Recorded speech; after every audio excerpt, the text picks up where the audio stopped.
being overly Yeah. reactive Or underreactive. or underreactive.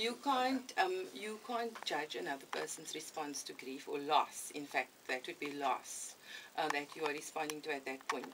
Rather, it is a normal response to an abnormal event. Okay. That's very important to remember, because these are not normal events in our lives. We expect to live for 70 years plus and then to die in our beds with our family around us. That's what we expect, but this doesn't happen in the case of these traumatic events.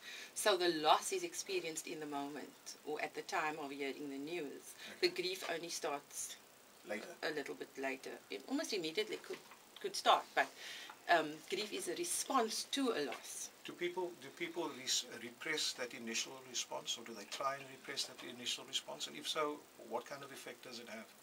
I think what happens is some people have learned through society how we are expected to deal with it. In our society today, in modern society, we are expected to grieve quickly and to move on.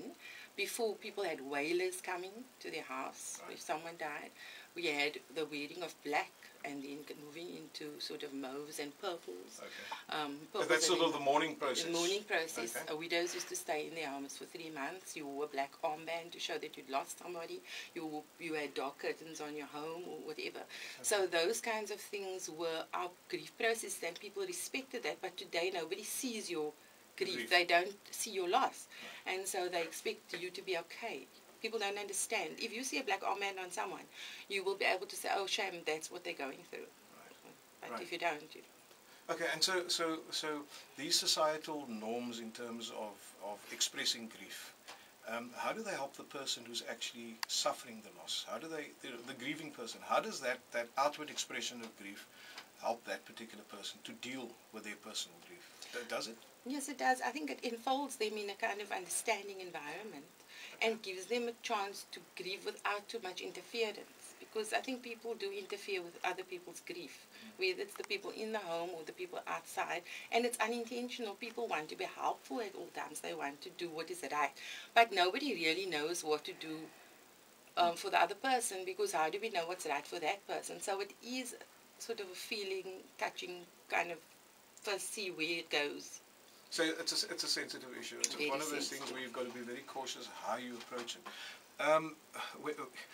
Do you find cases where grief becomes debilitating, where people are inconsolable and they can't get beyond a certain point? Yes, we would call that complicated grief, complicated bereavement, where people tend to get stuck at a certain point, because grief is healthy, but there's no timeline to grief. But surely if you're not moving on from a certain point, where it's almost as if the event happened today, every day, and for the next 20 years, that's not normal grieving processes. Those are complicated processes that need professional help. Okay, so if you are out there and you are living through the loss of a loved one every single day as though it was the first day it happened, then you would be a candidate to get professional assistance to get through that process and move forward with it. And that's another thing that troubles me always. We always hear this word, we've got to get on with our lives, you know, the life must go on, all these sorts of almost bland expressions. And people that are grieving tend to find that extremely annoying, because they are really struggling with getting beyond that process and coming to terms with it. Is this a normal response from people who have not suffered the loss, that they feel a need to say things to the grieving person which they feel will be helpful, but in actual fact are not? You know? Yeah. I think that they're trying to be helpful, and oftentimes it's even those people who have experienced a grief or a loss.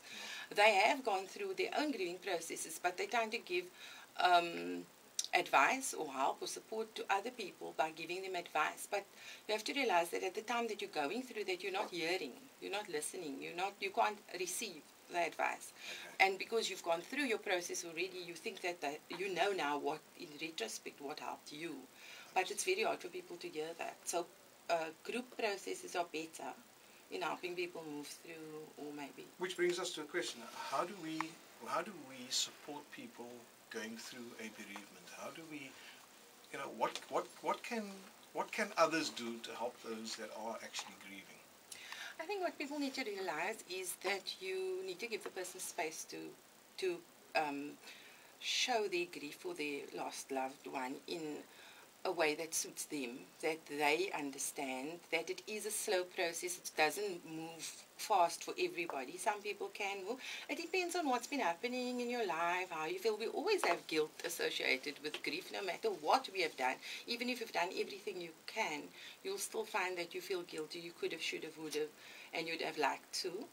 But people who are around that person, I want to maybe start off with the initial kind of responses that people can have. If someone has passed away and you find out, and usually in communities like biking communities, the word spreads fast, and in our modern day, word spreads very fast because we've got social media.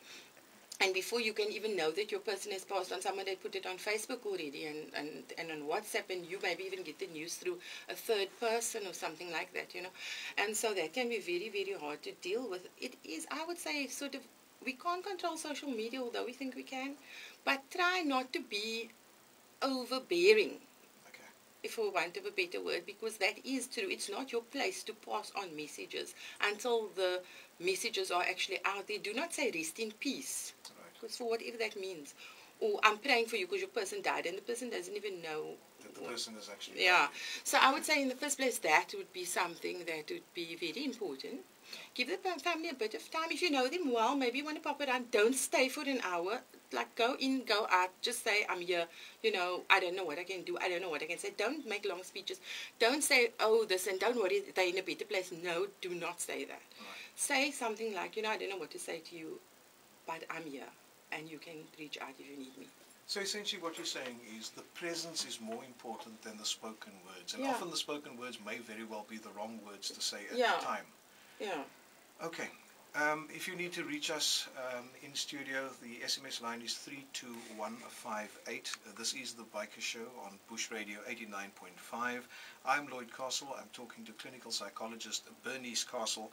And you can also get through to us on the landline, which is 021-448-6266. And we'll be taking your calls, and we'll be discussing this issue as we head along. But for now, listen to this.